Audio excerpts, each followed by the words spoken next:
Now, I'm delighted to be joined by Andrey Kurkov, one of the most famous novelists in Ukraine. His book, Death and the Penguin, is well known around the world. Kurkov has been a fierce critic of Putin, and he's received information that he is wanted by the Russians. Andrey Kurkov, welcome to the programme. Hello. Hi. Thanks very much indeed for being with us. Look, you lived in central Kyiv until the war began, and then you made a decision to move from the city and keep moving. Tell me about that. Well, we were woken up on 24th of February by explosions at 5 o'clock in the morning. And then there were two more explosions at 6. And then we just went around to see what is happening. And we're checking on the shelters in the vicinity, and we're in touch with our friends. Nobody could believe that the war has really started, yeah. And we stayed next night with our friend, who is a British writer and journalist living in Kyiv, Lily Hyde, who is a specialist on history of Crimean Tatars, and she was involved in helping Crimean Tatars very much. She said that actually the underground parking near her house is very safe, and it will be open in case of the bombardments. But we didn't use it. We just spent the night with her, and then we decided with my wife to go to our village house 60 miles away to the west. Our children were at that time in Lviv on holiday. Our daughter came from London especially for this trip, because Lviv is a wonderful medieval city with lots of cafes and restaurants. But first we decided to go to the Karisat house, and we picked up our friend with her son on the way. It was a very long drive because there was a traffic jam all the way to the village. So instead of 1 hour, it took us 4.5 hours to get to the village. And when we took all the belongings, all the luggage and our friends' luggage and them into the house and showed them to their room, I got a phone call saying that I should go further west. And we wanted to leave our friend with her son in the house, but she refused bluntly, and we traveled together to Lviv. It's the distance about 30 miles from our village house, but it took us 22 hours. And meantime, I slept 2 hours on the way, and there were lots of people traveling for second day running with Donetsk and Lugansk even number plates. And these were the two times refugees who actually, after the beginning of the war in Donbass, they moved to other cities on the Ukrainian controlled territory, and now they were moving again to the western Ukraine. Wow. So finally, we made it to Lviv, and that's the journey. You've been a big critic of Vladimir Putin, indeed a critic of his whole style of government in your books and your other writings, and you've learnt now that you're on a Russian wanted list. People they want to get hold of. I don't know this for sure. I mean, this is, I didn't receive any official document that I'm on the blacklist. My books were on blacklist already twice, and last time actually from April 2014. Sure. Okay. I mean, do you think it's likely that you would be targeted?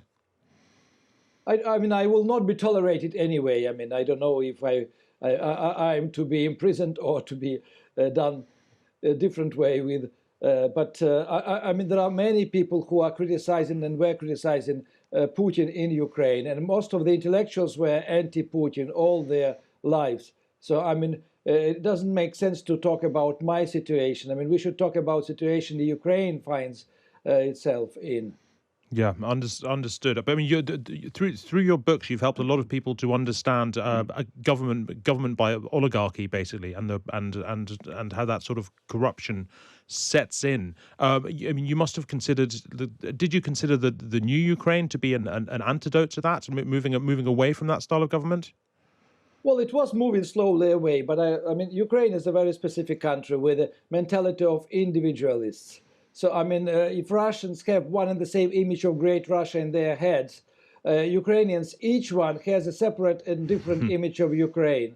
And as a result, I mean, we have around 400 political parties registered in the Ministry of Justice.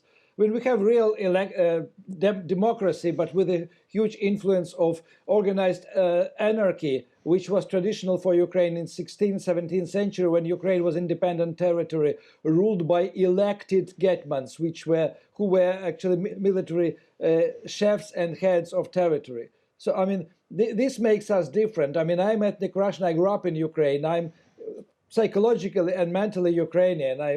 when I was last time in 2013 in Russia, I spoke the same language to my colleagues and to other people in Penza, or no, it was in Perm, in central Russia, Ural Mountains. And I had a feeling that I'm talking to extraterrestrials because, I mean, they were speaking the same language, but meaning different things, using the same words as I did. Right. Yeah. Look, you're 60 years old now, I believe. So you could leave Yeah, if you wanted to. I'm over 60. You're not required by Ukrainian law to join the army and fight. But what will you do? Will you stay in Well, Ukraine? we are staying in Ukraine. We are staying in Western Ukraine, and we are trying to be useful. I mean, my older son is organizing exits and cars for people who are trying to leave Kiev. I'm writing articles and giving interviews and sharing the information I receive from different cities. I'm on the phone every day with many of my friends. Some of them are now under occupied territory, on the occupied territory, for example, in Melitopol or Novaya Kakhovka. So, I mean, there is a lot of things I can do. Well, I mean, so this morning we've heard about a couple of ceasefires allowing people to evacuate in Mariupol and elsewhere. What's your reaction to that? Well, I mean, we need ceasefire and we need evacuation of Mariupol. I think 200,000 people who live there want to leave the city because the city is practically half destroyed. And I want to underline that actually people who are killed, the civilians who are killed in Kharkiv, near Kiev, in Bila Tserkov, in Sumy, Chernigiv, Melitopol, they are all Russian speakers, and many of them are ethnic Russians. So, I mean, Putin is coming to defend Russian speakers and Russians from Ukrainian Nazis. I mean, there are no Ukrainian Nazis. There are nationalistic political parties which are not even represented in the parliament because nobody votes for them. Yeah, sure. What do you think of news as well that NATO has confirmed that there won't be a no-fly zone? Do you think is that right? Is that forgivable? What's your view there? Well, I mean, the history will say what does it mean. I mean, it means that actually Europe and the world can watch quietly, standing aside as Ukrainian civilians are killed and cities and towns are destroyed and burned down. I mean, we have already several universities destroyed, opera theater in Kharkiv, Philharmonic Hall in Kharkiv destroyed, maternity hospitals, etc. I mean, if Europe and the world is prepared to collect the videos which are available on YouTube of all the atrocities done by Russian army, then I mean it is in the future responsibility of NATO and European countries and the United States of America. Yeah, I understand that. What do you from a Russian perspective? From Vladimir Putin's perspective? Why is this happening? What is his motivation for this conflict? What does he want? Well, I mean, he got more motivation actually when he signed documents with Lukashenko and practically announced that Belarus will become a federal district of Russia. They call it unified states. But I mean, that's his dream to recreate Soviet Union. And now when he got old very quickly, and he spent 2 years in bunker being afraid of a virus, I mean, he went completely berserk. And now he wants to manage to recreate Soviet Union before he dies, to leave this legacy to Russian people and to be remembered in the school books on history as somebody who restored great superpower of Russian Empire or of the Soviet Union. That's his motivation.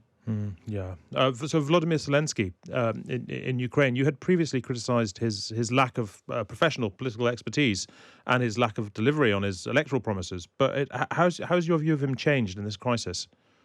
Well, I mean, he's behaving now in a proper stately way. I mean, I will criticize him also later when Ukraine defends its independence and will survive. But now, I mean, he is showing an example what a real statesman should do and how should one behave. So the government and the president are in place, and this actually keeps, not only this, but this also keeps morale high among the Ukrainian population. How much do you think Russians are aware of what's happening in Ukraine, and how can they be made more aware? They don't know anything, and from today they have no access to Facebook, Twitter, YouTube, and other sources. So, I mean, they are isolated. The Russian government is isolating Russians from receiving information. So, I mean, but they were already hypnotized before because, I mean, they have one-party system and only one way of information from all the TV channels. So, I mean, it is difficult to talk to them, difficult to reach them, but those who understand something are now in the lines and queues on Finnish border trying to leave Russia, including Alla Pugacheva, famous Soviet and Russian singer with her family. So, I Yeah. mean, they don't want to remain in the prison which is created by Putin. Yeah, understood. Well, look, thank you very much for joining us, and we of course all here wish you all the best. That is Andrey Kurkov speaking from Ukraine. So thanks very much indeed for being with us.